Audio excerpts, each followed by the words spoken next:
하나님 말씀 에베소서 2장 19절 한 절 보도록 하겠습니다. 에베소서 2장 19절입니다. 자리에서 일어나 주시기 바랍니다. 하나님 말씀 이러합니다.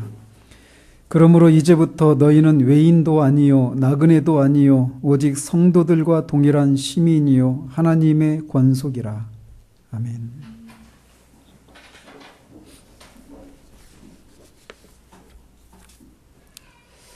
우리는 지난주에 18절을 통해서 성령 안에서 아버지 하나님께 나아가는 것에 대해서 살펴보았습니다.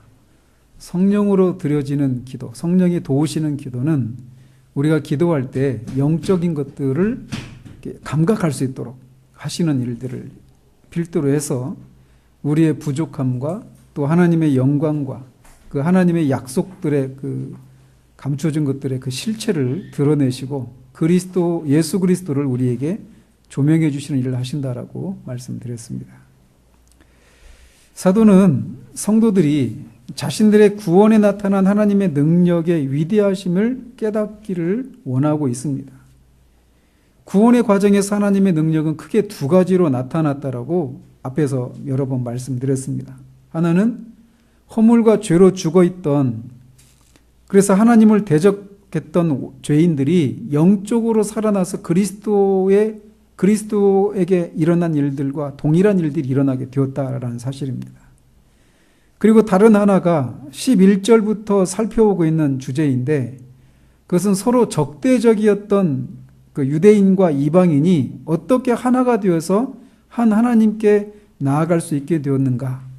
그 유대인과 이방인이 하나 된 것을 통해서 하나님의 그 능력의 위대하심이 드러났다라는 것입니다.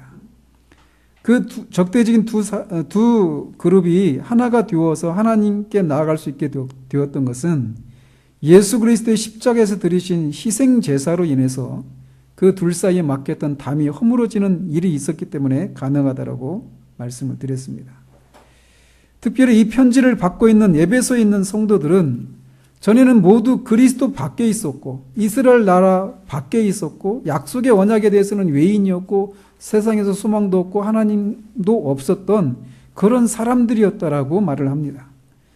그러나 이제 그리스도의 피로 말미암아서 그들이 교회의 지체로 들어오게 되었다라는 것입니다. 그리고 그들이 그리스도로 말미암아서 성령 안에서 유대인과 하나가 되어서 한 아버지께 나아갈 수 있게 되었다. 이런 사실들을 우리가 지금까지 살펴보았습니다. 그러고 나서 사도는 이제 19절에서부터 이렇게 이방인이었다가 그리스도인이 된 사람들이 가지게 된 특권에 대해서 말하기 시작합니다. 물론 이 특권은 이방인이나 유대인 모두에게 해당되는 특권이지만 특별히 이 편지가 이방인 그리스도인들을 향한 것이기에 이방인의 관점에서 진술하고 있는 것입니다. 따라서 이방인의 관점에서 진술하고 있지만 사실은 이 특권은 그리스도인 모두가 누리고 있는 특권이라고 하는 것을 우리가 기억해야 됩니다.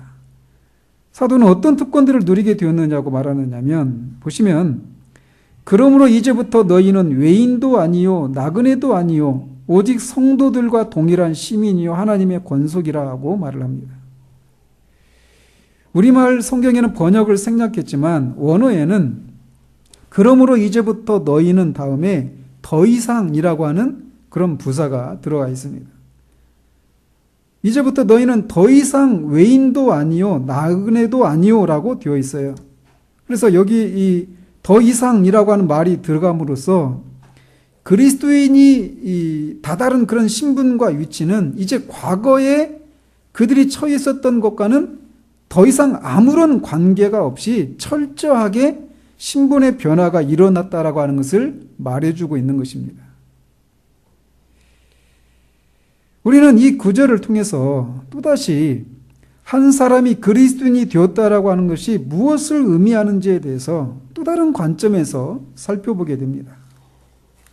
에베소서나 다른 신약의 서신들을 읽어보시면 신약의 그 저자들은 그의 편지를 받고 있는 신자들이 그리스도인이 되었다라고 하는 사실이 무엇을 의미하는지, 또 그리스도인이 누리게 되는 특권이 무엇인지를 알기를 위해서 계속해서 이런 각도에서 또 저런 각도에서 다양한 방식으로 그리스도인이 어떤 사람인지를 설명하고 있는 것을 보게 됩니다. 사도 바울의 경우도 동일합니다. 그래서 그는 이 1장 18절에서도 성도 안에서 기업의 영광이 풍성함이 무엇인지 알기를 바란다고 하면서 그들을 위해서 성령께 기도하고 있어요.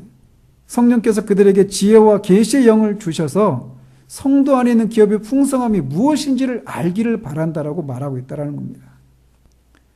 그가 이렇게 자주 그리스도인의 특권이 무엇인지 알기를 바라고 있는 것은 그 그리스도인이 어떤 사람이 되었는지, 그들이 누리는 특권이 무엇인지를 알게 되면 우리의 삶에 놀라운 변화가 일어나고 우리들이 문제라고 생각하는 것들이 사실상 문제거리가 되지 않는다라고 하는 것을 알기 때문에 그렇습니다.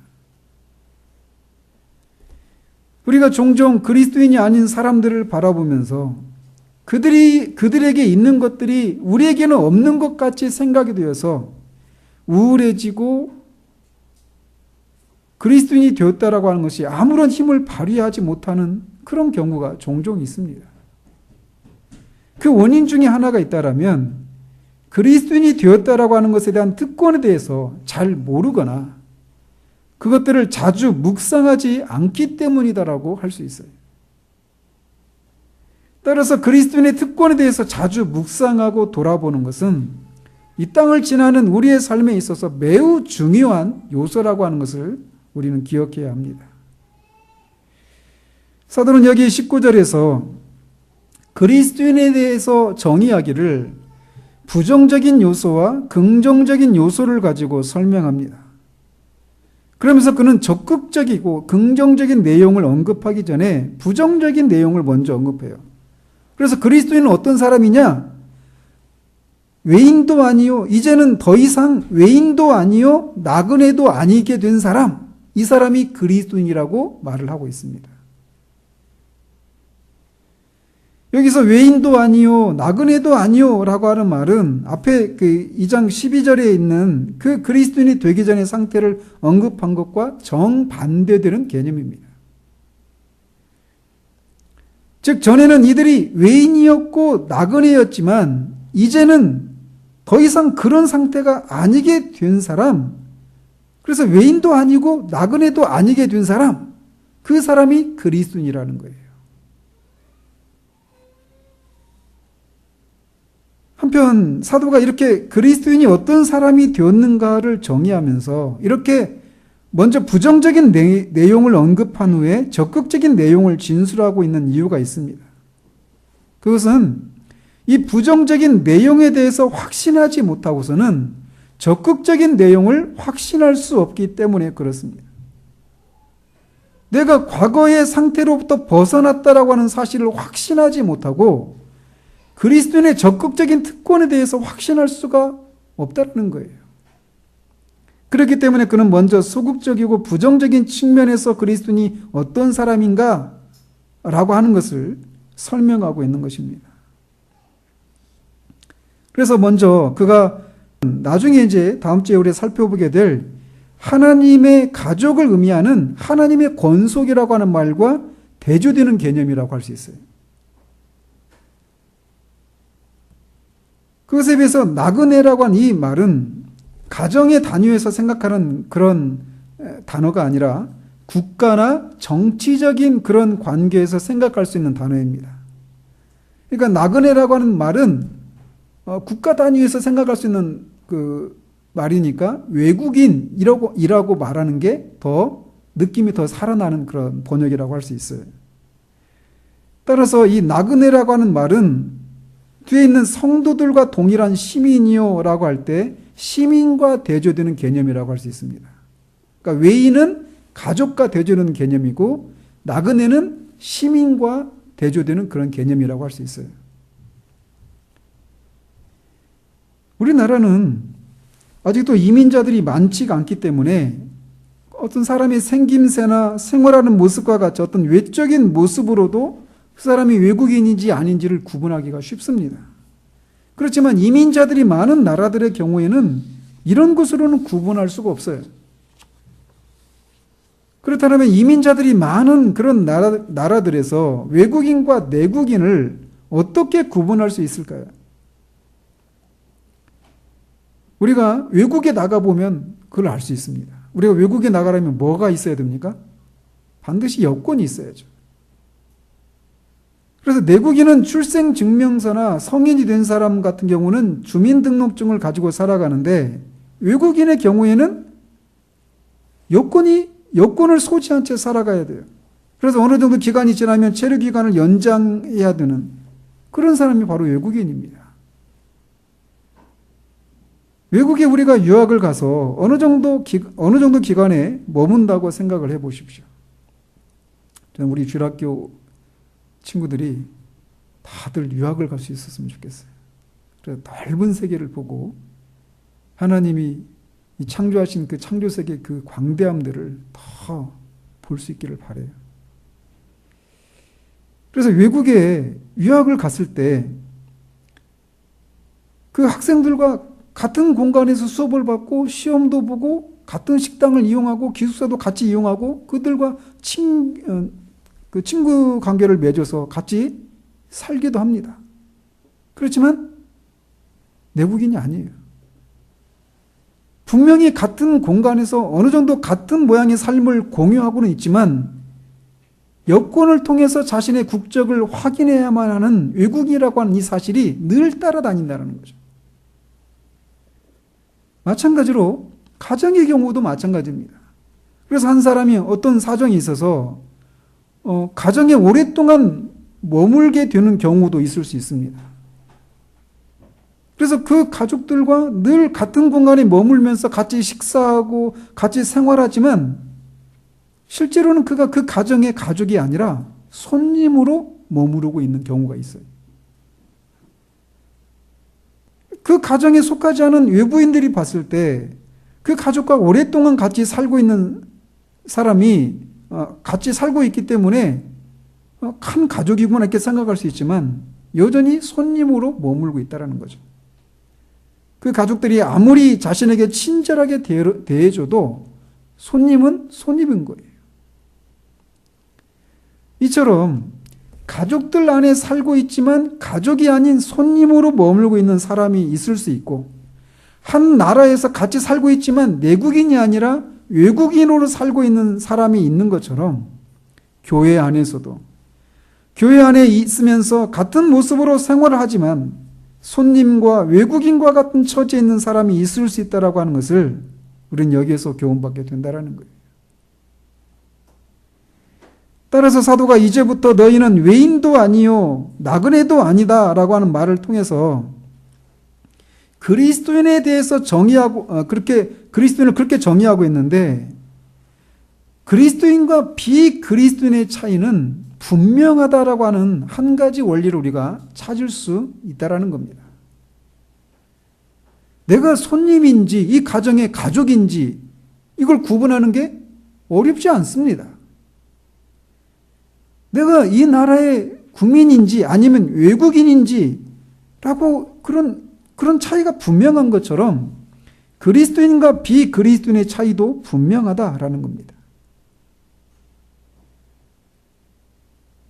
마찬가지로 그리스도인이 되는 것과 그렇지 않은 것과도 분명한 차이가 있다는 거예요. 즉 우리가 그리스도인이든지 아니든지 둘 중에 하나이지 그리스도인도 아니고 비그리스도인도 아닌 어떤 중간지대와 같은 그런 상태에 있다라고 하는 것은 있을 수 없다라는 겁니다. 가족이거나 손님이든지 내국인이거나 외국인이든지 해야 하는 것처럼 그리스도인이거나 비그리스도인이거나 하는 것이지 둘 사이에서 이것도 저것도 아닌 애매한 상태는 없다라는 것이에요. 그리스도인이든지 비그리스도인이든지 둘 중에 하나밖에 없다라는 것입니다.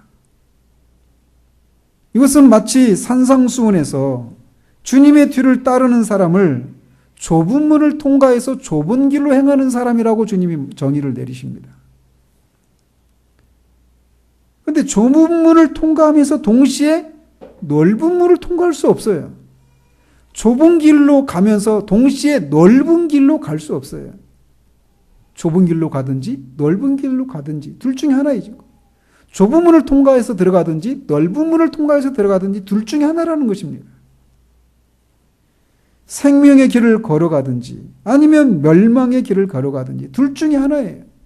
사람이 많은 길을 걸어가든지 사람이 적은 길을 걸어가든지 둘 중에 하나라는 것입니다. 이런 식으로 성경은 늘 이렇게 분명해요. 그리스도인과 그리스도인이 아닌 차이들이. 어떤 가르침이 참 가르침이든지 거짓 가르침이든지 분명하다는 것입니다.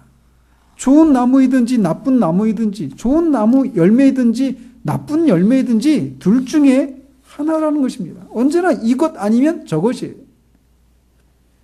마찬가지로 그리스도인이거나 비그리스도이거나 둘 중에 하나다라는 것입니다. 왜냐? 그리스도인이 된 사람에게는 어떤 변화가 일어났기 때문이에요. 물론 이 변화는 단순히 외적인 변화만을 가리키지 않습니다. 외적인 변화도 분명히 포함됩니다. 그러나 외적인 변화는 그 사람이 그리스도인이 되었다라고 하는 것에 있어서 필요 조건이지 충분한 조건은 아니에요. 겉모습만으로 한 사람이 그리스도인인지 아닌지를 구분하기에는 충분하지 않습니다. 손님으로 머물러 있고 외국인으로 머물러 있음에도 불구하고 겉으로 보면 가족들과 친하게 지내고 내국인들과 차이가 없이 행동할 수 있어요. 그런 것처럼 외적인 특징만으로 손님과 가족을 외인과 나그네와 같은 상태 가운데 있는 그런 처지를 구분하기가 쉽지 않다라는 것입니다. 그럼 어떤 것을 통해서 알 수 있느냐? 그리스도인은 내면에서 근본적이고 생명적인 변화가 일어나서 전에는 자신이 그리스도인이 아니었지만 이제는 그리스도인이 되었다라고 말할 수 있게 된 사람이 그리스도인이라는 거예요. 그리스도인이 되고 싶다고 말하거나 그리스도인이 되려고 노력하고 있다고 말한다라고 하는 것은 그가 그리스도인이 아니라고 말을 해야 한다는 것입니다. 둘 중에 하나라는 것이죠. 왜냐하면 그리스도인과 비그리스도인의 차이는 분명하기 때문에 그래요. 따라서 우리가 그리스도인인지 아닌지를 아는 것은 사활을 거는 중요한 문제라고 하는 것을 우리에게 말해줍니다. 여러분은 자신이 외인이나 나그네가 아니라고 하는 사실에 대해서 분명합니까?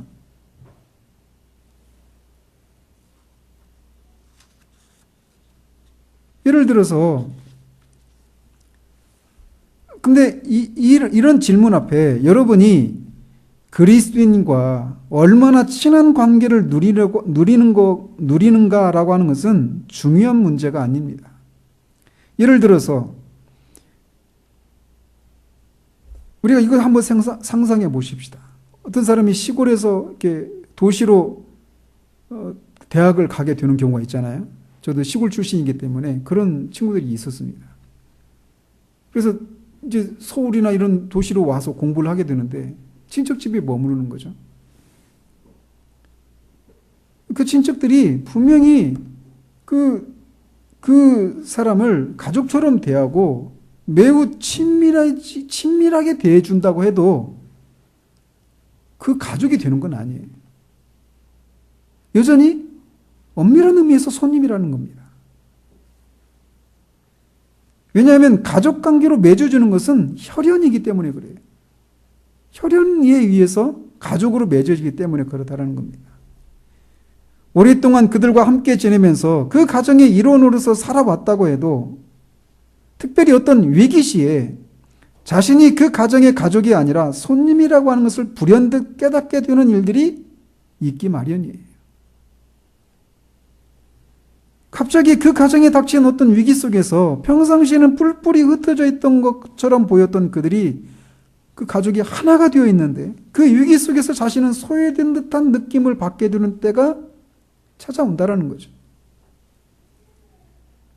이것은 외국에서 외국인으로 살아가는 경우에 있어서도 마찬가지입니다. 예를 들어서 우리가 일본에 가서 일본 국적을 일본에서 외국인으로 이렇게 오랫동안 살았다고 생각해 보십시오. 오랜 동안 살면서 일본 친구들도 사귀고 일본에서 생활하는데 아무런 어려움을 느끼지 않습니다. 한 가지 불편함이 있다라면 뭐 여권을 갱신하든지 비자를 연장하고 여권을 갱신해야 된다든지 뭐 이런 것들을 일 수 있어요. 뭐 이것도 귀찮은 일이지만 계속 하다 보면 그렇게 뭐 귀찮은 일이 아닐 수도 있습니다. 그래서 지속적으로 일본 사람들과 섞여서 아무런 문제를 느끼지 않고 살아갈 수 있어요. 그런데 문제는 언제 발생하느냐? 일본과 우리나라 사이가 갑자기 경색되어서 전쟁을 하는 그런 사이가 되었다고 생각해 보십시오. 그렇게 되면 여권을 갱신하고 하는 차원의 문제가 아니라 전쟁 상대국의 국민이라는 사실에서 철저히 지금까지는 그렇게 친하게 지냈던 일본 사람들, 이웃들, 친구들하고 이제 자신이 다른 나라 사람이구나 라고 하는 것을 실감하게 된다는 것입니다. 평상시에는 자신이 외국이라는 사실이 큰 문제가 아닐 수 있지만 전쟁과 같은 그런 위기 시에는 이제 그것이 크게 큰 문제로 다가오기 시작하는 거예요. 마찬가지로 우리가 그리스도인인지 아닌지를 아는 것이 사활을 걸 정도로 중요한 이유가 바로 여기에 있습니다. 즉 우리가 어떤 평상시에는 자신이 그리스도인인지 아닌지에 대해서 중요성을 많이 깨닫지 못할 수도 있어요. 아, 나 그리스도인 되어야 되는데 내가 그리스도인인가? 이런 사실들을 확인받고 싶어하고 또 그렇게 되고 싶어하고 그런 마음이 불현듯 일어납니다. 그런데 일상의 삶에 그것이 다 떠밀리고 또 잊고 살아요. 아무 문제 없이 또 살아갑니다. 그러다가 갑자기 중병에 든다든지 아니면 여러 가지 인생의 큰 위기를 만났을 때 갑자기 자신이 기독교의 진리와 무관한 손님과 같은 사람이구나라고 하는 느낌을 받게 된다는 것입니다. 위기를 만나서 하나님을 의지하려고 하지만 하나님이 자신을 모르는 것 같은 느낌을 지울 수가 없는 날이 와요. 그래서 그가 평상시에는 교회 활동, 신앙 활동을 전혀 하지 않았느냐? 그것도 아닙니다. 평상시에도 매우 활동적이고 교인으로 머물러 있을 수 있습니다.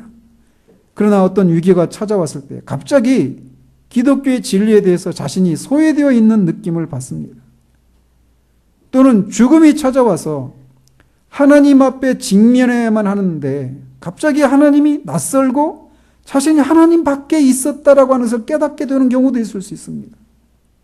마치 마태복음 7장에 나오는 그 사람들과 같이 말이죠. 그들은 주님 앞에 섰을 때 내가 이 땅에 있는 동안 그들이 주님의 이름으로 권세도 행하고 병도 고치고 선지자 노릇도 했다라고 말을 합니다. 그들은 굉장히 분주하게 기독교인의 삶을 살았어요. 그래서 자신은 물론이거니와 다른 사람들도 저 사람이야말로 정말 그리스도인이 분명이라고 말했던 그런 사람들입니다. 그런데 주님 앞에 섰을 때 주님이 나는 너를 모른다라고 말을 하는 거예요. 외인이었던 겁니다. 나그네였던 거예요. 이것은 얼마나 큰 낭패입니까? 그러므로 우리가 이 땅에서의 삶에서도 그렇고 죽음 너머의 삶에서도 그렇고 우리가 그리스도인인지 아닌지를 아는 것은 사활을 거는 문제라고 하는 것을 기억해야 합니다. 저는 여러분에게 다시금 묻고 싶습니다. 여러분은 자신이 그리스도인지 아닌지에 대해서 분명하십니까? 한때 그런 고민들을 해봤었다라고 하는 것으로 만족하지 않기를 바랍니다. 이 일에 있어서 답을 얻을 때까지 모든 것을 뒤로 하고 이 일에만 집중하는 일들이 있기를 바라요. 답을 얻으셔야 됩니다. 그렇다면 자신이 외인도 아니요 나그네도 아니라고 하는 것을 어떤 방식으로 확인할 수 있을까요? 그것은 가족이나 내국인과 구별되는 손님과 나그네가 처한 그 입장을 생각해 보면 유추할 수 있습니다. 즉 자신이 그리스도인이 아닌 외인이요 외국인인 사람은 가장 먼저 마음에 느끼는 것을 통해서 느끼는 어떤 것을 통해서 알 수 있다라는 겁니다.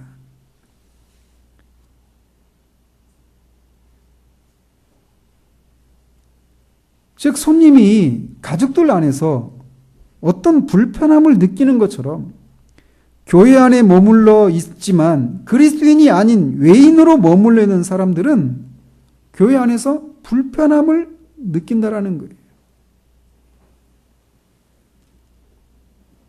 불편함을 느낀다라고 하는 것이나 또는 편안함을 느낀다라고 하는 것이 어떤 면에서는 주관적인 느낌일 수 있어요. 그럼에도 말할 수 있는 것은 한 사람이 그리스도인이 되면 우리가 방금 전에 불렀던 그 찬송가 가사처럼 가족들의 품으로 돌아온 느낌을 받는다라는 거예요. 그래서 집으로 돌아왔을 때 우리가 편안함을 느끼는 겁니다. 그런 의미에서 여러분은 교회가 하나님의 집처럼, 여러분의 집처럼 느껴지는가라는 겁니다. 그리고 하나님의 집에 있는 그리스도인들이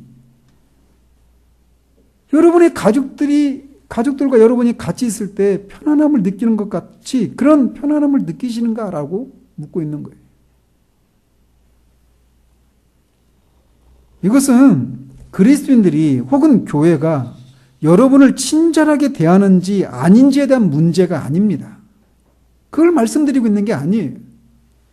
왜냐하면 여러분이 손님으로 어떤 가정에 머물고 있을 때 그 가정의 구성원들이 여러분을 친절하게 대해주지만 그럼에도 불구하고 여러분이 어떤 상황에서 그들에게 속하지 못한 느낌을 받는 일이 있을 수 있는 것처럼 교회 식구들이 분명히 여러분을 친절하게 대하고 무언가 편안하게 대해주는 일이 편하게 대해주고 있어도 무언가 여러분이 그들로부터 소외되어 있다라고 하는 느낌을 받는 일이 있다라는 겁니다. 또는 좀 더 적극적인 측면에서 여러분이 교회에 속해 있다라고 하는 것이 생동감을 가져다 주고 있는지 묻고 싶어요. 교회에 속한 형제들을 향해서 어떤 친밀감을 느끼고 그들과 얘기를 나누고자 하는 것들이 점점 많아지고 있는지 묻고 싶습니다. 몇 마디 말을 주고받으면 더 이상 나눌 것이 없어지고 마는 것은 아닌가. 그래서 그들과 함께 있으면 뭔가 불편하고 뭔가 소외된 느낌을 받고 있지는 않은지 묻고 싶습니다. 다시 말씀드리지만 이것은 교회가 또는 교회 안에 있는 그 지체들이 여러분을 친절하게 대하는가 편안하게 대하는가 아닌가 이런 문제가 아닙니다. 집에 친절하게 대해주어도 그런 불편함과 소외감을 느끼고 있는지를 묻고 있는 거예요.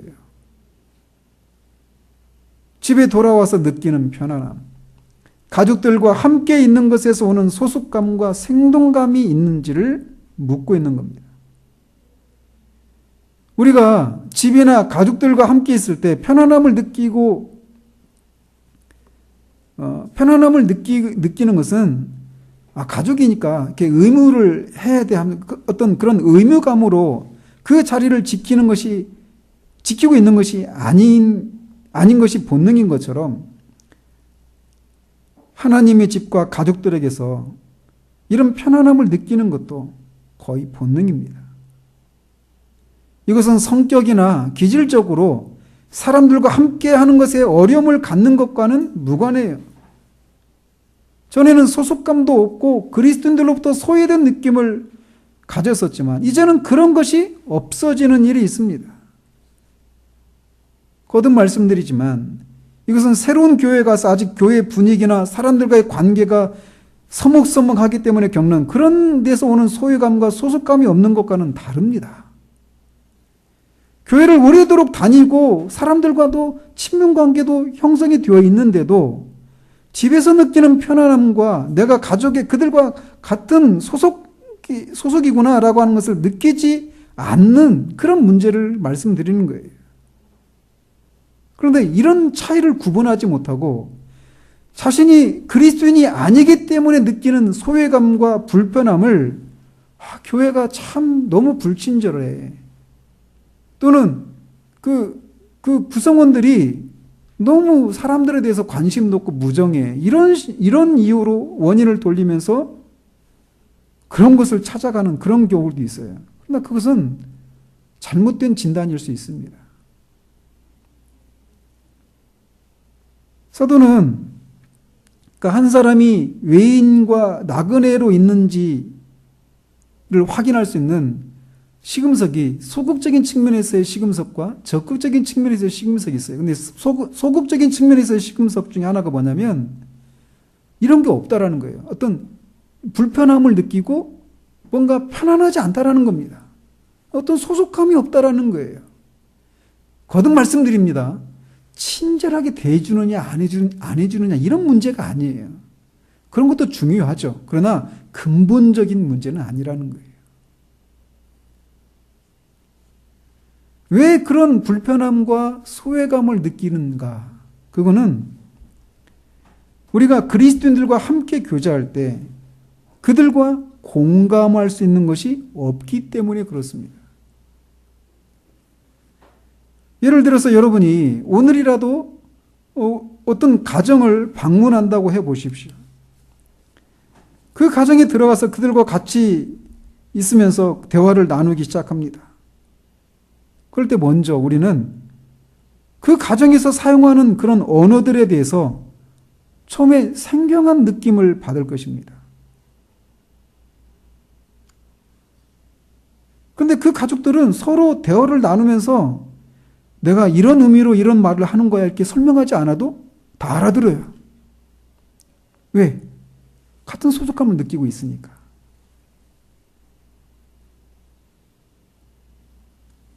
그리고 그래서 서로 이해하고 대화를 나누는데 아무런 어려움을 느끼지 않습니다. 그들의 눈빛이나 몸동작을 통해서도 그들은 서로의 생각을 이해하고 소통합니다. 그런데 여러분이 손님으로 그 자리에 있게 되면 여러분은 그 가족들이 서로 간에 나누는 대화에서 뭔가 소외된 느낌을 받는 거예요. 왜냐하면 그들의 언어나 눈빛을 통해서 의사소통하는 것에 대해서 모르기 때문에 그렇습니다. 그들에 대한 이해가 없기 때문에 무엇인가 소외된 느낌을 받는 거예요. 이것은 단지 언어만의 문제는 아닙니다.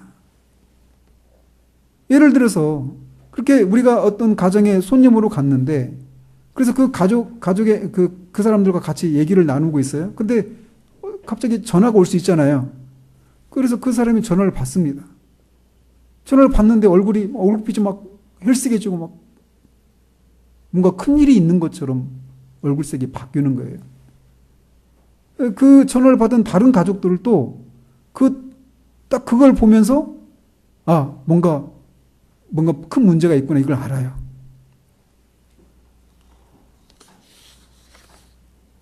근데 그런 상황에서 같은 가족들은 눈빛이나 어떤 암시를 통해서도 어떤 내용의 전화인지를 알 수 있어요.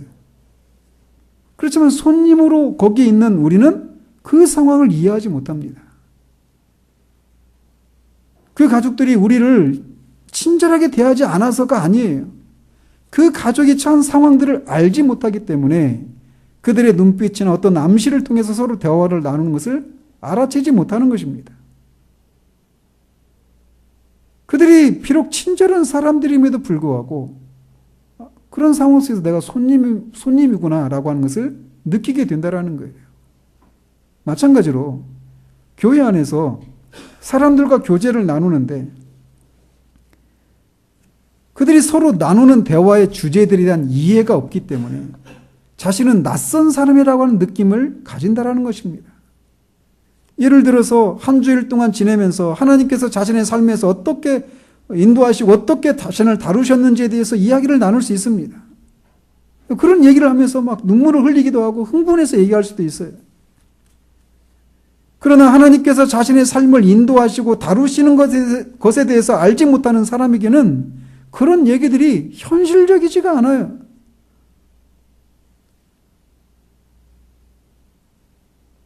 소위 영적인 교제를 나눌 때 그런 교제에서 자신이 소외된 느낌을 받는 거예요. 그 영적인 교제를 나누는 것이 그렇게 하는 것이 교회의 의무이니까 그렇게 그런 교제를 나누는 게 아닙니다. 그냥 자연스럽게 다양한 주제로 그런 영적인 교제를 나누는 거예요. 그런데 그런 얘기를 나눌 때마다 자신은 무엇인가 소외된 느낌을 받는 것입니다. 나눌 얘기가 없어서 불편하니까 그런 자리가 힘이 들고 같이 하고 싶어 하지 않게 되는 일이 있다라는 것입니다. 그런 의미에서 여러분은 기독교인의 삶에 대한 다양한 그런 주제들에 대한 이해가 있는지 묻고 싶어요. 이런 주제들은 정말 무궁무진합니다. 여러분, 천국이 어떤 곳이라고 생각하십니까? 천국을 여러 가지로 설명할 수 있어요. 근데 이런 것과 관련해서 설명을 한다면 이런 곳이라고 저는 생각해요. 왜냐하면 이런 다양한 주제들을 가지고 끝없이 감격해서 교제하고 찬양하는 곳이 천국이에요.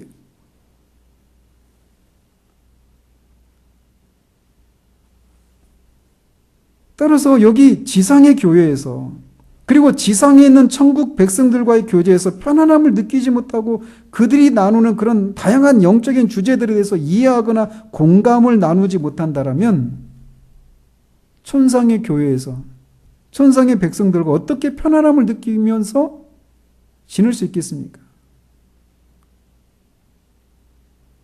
교회에 있지만 여전히 외인이요 나그네와 같은 사람이 느끼는 이 두 번째 감정은 그들의 언어나 그들이 나누는 여러 가지 영적인 주제들에 대한 이해가 없다는 것에서 오는 소외감을 느낀다는 겁니다.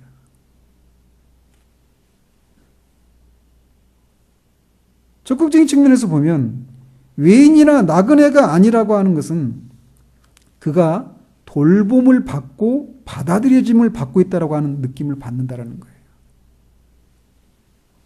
특별히 삶의 위기를 만났을 때 이것을 더욱 크게 느낍니다. 자신이 가족의 사랑과 돌봄을 받고 있다고 하는 것을 가장 크게 느끼는 때가 언제입니까? 일반적으로 우리가 인생의 위기를 만났을 때입니다.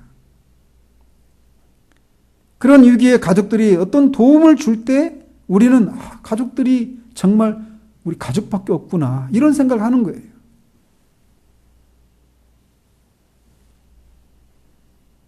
또 우리가 가족들을 편하게 생각하는 이유가 있는데 그것은 가족들은 우리들을 있는 그대로 받아들여주기 때문입니다.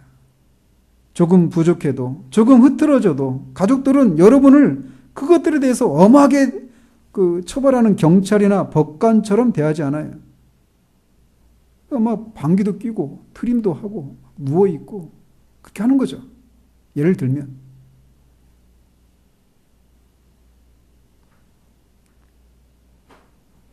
여러분이 어떤 어려움을 만나게 되었을 때 아무에게도 털어놓지 못하는 고민을 가족들에게는 털어놓습니다. 그래서 그런 위기의 가족들은 부족하면 부족한 대로 무엇인가를 도와요. 마찬가지로 자신이 외인도 아니요 나그네도 아니라고 하는 것을 알 수 있는 또 다른 시금석은 여러분의 인생의 위기에 여러분이 도움을 받고 있다고 하는 것을 느끼는가라는 겁니다. 전에 11절 12절을 설교하면서 이방인이었던 이 사람들이 이스라엘 나라밖에 사람이었다라고 말을 했는데 그 말이 하나님의 특별한 돌보심과 관심을 받는 것에서 소외되어 있는 것을 말한다라고 말씀드렸었습니다.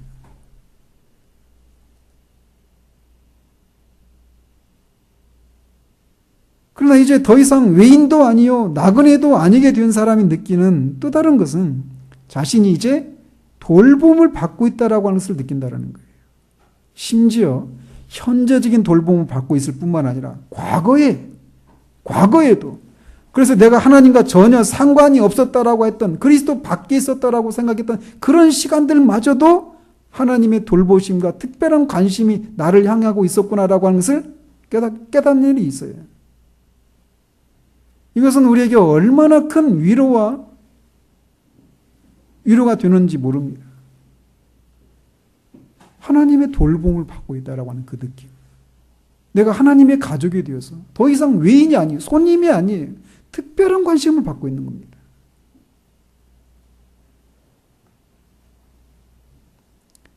또 외인도 아니요 나그네도 아니라고 하는 것을 알 수 있는 또 다른 시금석이 있다면 여러분이 기독교의 진리에 대해서 어떤 비밀을 가지고 있는가에 달려 있습니다. 가정마다 다른 가정들은 알 수 없는 비밀들이 있습니다. 우리가 흔히 이웃집 사정은 같이 살아보기 전까지는 알 수 없다라고 하는 말을 합니다. 왜냐하면 겉으로만 보면 알 수 없는 그 가정들만의 비밀들이 있기 때문에 그래요. 어떤 면에서는 밖에서 바라보는 사람들이 그 가정의 상태에 대해서 정확하고 객관적으로 볼 수 있습니다. 그렇죠? 때로는 우리 자신에 대해서 다른 사람이 더 정확하게 볼 수 있잖아요. 그런 것처럼 가정도 그렇게 볼 수 있어요. 그러나 그것이 그 가정만이 가지고 있는 비밀들까지 알 수 있다라고 하는 것을 말하는 것은 아니에요. 그 가정에 대해서 객관적이고 정확하게 보고 있지만 그 가정만이 가지고 있는 비밀들을 알고 있지는 못할 수 있다는 겁니다. 그러나 가족들은 비밀들을 서로 공유해요. 마찬가지로 어떤 사람이 기독교에 대해서 객관적인 지식에 대해서 관심을 가질 수 있습니다. 그래서 신학 박사가 될 수도 있어요. 남들을 가르치고 하는 그런 사람이 될 수도 있습니다. 그러나 나귀가 등에 자신의 몸의 몇 배가 되는 책을 지고 갈 수는 있지만 그 책 내용을 하나도 알 수 없는 것처럼 기독교 진리에 대해서 남들을 가르칠 수 있을 정도로 정확한 지식을 가지고 있다 하더라도 그 진리들이 가지고 있는 그 실체들을 알 수 없는 사람이 있을 수 있다는 것입니다.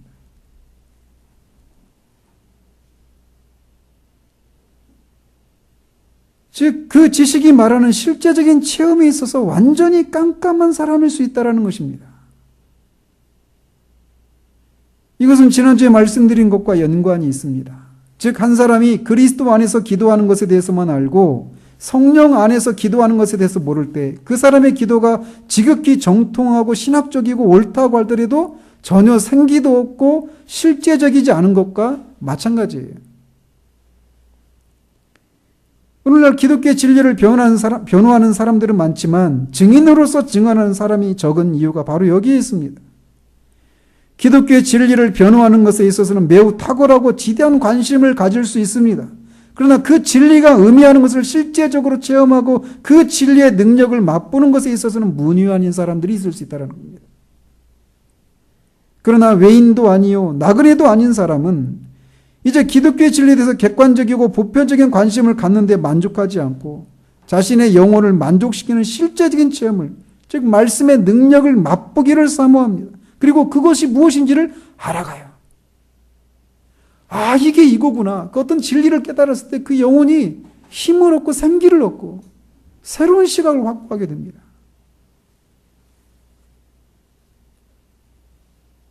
그래서 누군가 그런 영적인 교제를 나눌 때 마음이 동하고 그것들에 반응을 합니다.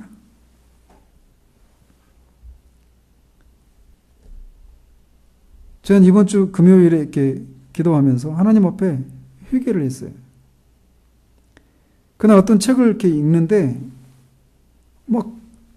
제가 지금 그 책 어떤 책 읽고 있거든요. 근데 마음이 제 안에서 마음이 뜨거워지고 동하는 게 막 일어나는 거예요. 즉 진리를 맛보니까 그런 일이 일어나는 겁니다. 이렇게 금방 진리에 반응하고 뜨거워지는데 그것을 게을리한 것에 대해서 회개했어요. 마찬가지로 외인도 아니요 나그네도 아닌 사람은 기독교의 진리에 대한 비밀들을 가지고 있습니다. 영적으로 실제를 맛보는 것이 무엇인지를 알아요. 또 외인도 아니요 나그네도 아닌 사람은 하나님 나라의 법도와 규칙들에 대해서 관심을 보이고 그것들에 따르고 있는가를 가지고도 알 수 있습니다. 가족들은 그 가정에서 통용되고 있는 어떤 법도에 따라서 살아갑니다. 마찬가지로 내국인들도 그 나라의 법과 제도에 따라 살고 그것들에 익숙합니다. 그러나 손님들이나 또는 외국인들에게 그 가족들이나 그 내국인들에게는 익숙하고 편안한 것들이 그렇지 않을 수 있습니다. 마찬가지로 하나님 나라의 법도는 하나님의 계명입니다. 그렇기 때문에 외인이나 나그네로 있는 사람은 하나님의 계명이 무겁고 자신의 자유를 속박하는 것으로 느껴요. 그러나 더 이상 외인도 아니요 나그네도 아닌 사람은 사도 요한이 말하는 것처럼 하나님 나라의 법도인 하나님의 계명이 더 이상 무거운 것이 아니게 됩니다. 오히려 그는 이 하나님 나라의 법도에 자신을 복종시키고 자기를 부정하는 것 속에서 자유함과 쉼을 누립니다. 이것이 우리 주님이 수고하고 무거운 짐진 자들을 초청하시면서 자신에게 와서 배우고 자신의 멍에를 매라고 한 이유가 아니겠습니까? 일반적으로 멍에를 매면 자유를 속박당한다라고 하는 것이 일반적인 생각입니다. 그런데 하나님 나라에서는 주님이 지워주신 멍에를 매는 것 속에서 오히려 쉼을 누리고 자유함을 누린다라고 말씀하시는 거예요. 그렇기 때문에 외인과 나그네가 아닌 사람은 하나님 나라의 법도와 규칙들에 관심을 보이고 그것들을 따르는 것을 무거운 것으로 여기지 않는다라는 것입니다. 그러나 마지막으로 최종적이고 또 가장 최고의 단계로 자신이 외인이나 나그네가 아니라 하나님의 권속이고 성도들과 동일한 시민이 되었다라고 하는 것을 확신할 수 있는 것이 있습니다. 그것은 바로 우리가 1장 13절에서 살펴본 성령의 인치심이에요.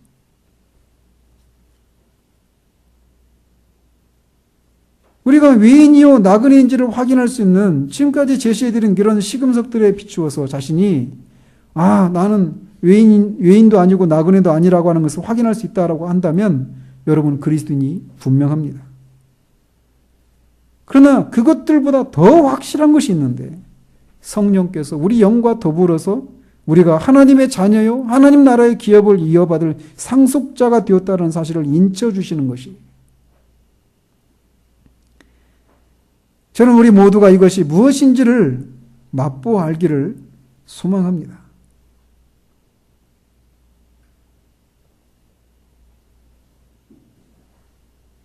여러분은 더 이상 외인도 아니요 나그네도 아니라고 말할 수 있으십니까?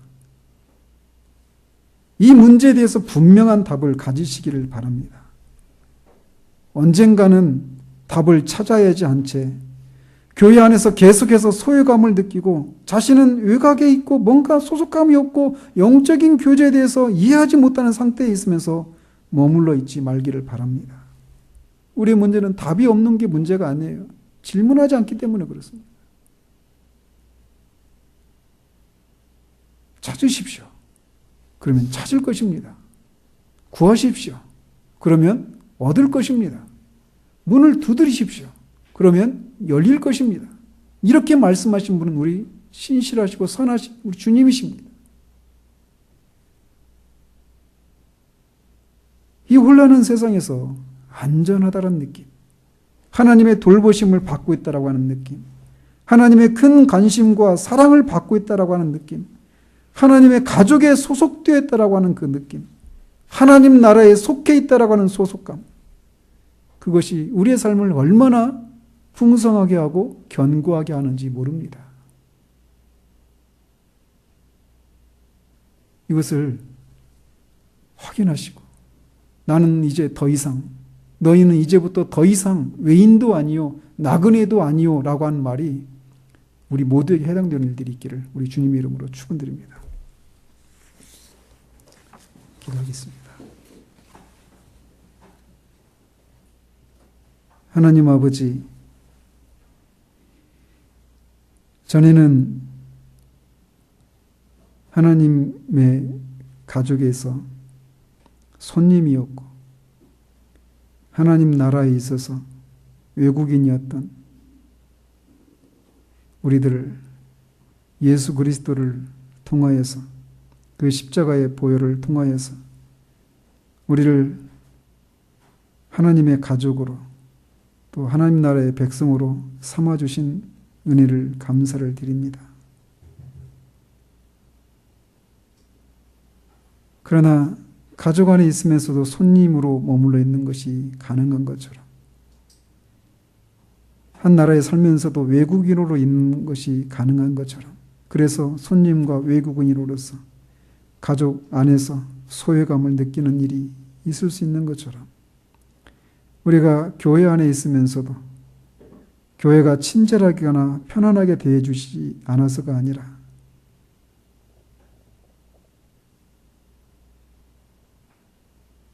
하나님께 속겠다라고 하는 그들이 나누는 그런 이해들, 언어들, 또 그들이 알고 있는 기독교의 그 비밀들을 실제적으로 알지 못하는 데서 오는 그런 것에서 오는 소외감들, 그런 것들을 가지고 살아가는 사람들이 있다라면 주님 불쌍히 여겨주셔서 바로 그런 자신을 위해서 예수님이 십자가에서 외인이었고 나그네였던 우리를 십자가에서 화목제물을 통해 하나님 나라의 백성을 삼아주시고 하나님의 가족으로 삼아주셨다라고 하는 이 진리를 믿음으로 더 이상 외인과 나그네와 같이 교회 안에 머무는 사람 없도록 주님 은혜를 베풀어 주시기를 소원합니다. 이 혼란하고 한 치 앞도 내다볼 수 없는 이 불확실성의 시대 가운데서 하나님의 자녀요 하나님 나라의 백성이 되어서 더 이상 외인도 나그네가 아니기 때문에 손님으로서 외국인으로서 느끼는 그런 소외감과 위기시에 자신이 그 기독교의 진리와 무관한 것처럼 느끼는 그런 일이 없이 안전하다고 하는 그런 느낌을 특별한 관심과 돌봄을 받고 있다고 하는 그 느낌을 정말 가지고 견고하고 풍성한 삶을 살아가는 우리 모두 될 수 있도록 주님 은혜 베풀어 주시기를 소원합니다. 예수 그리스도 이름으로 기도합니다. 아멘.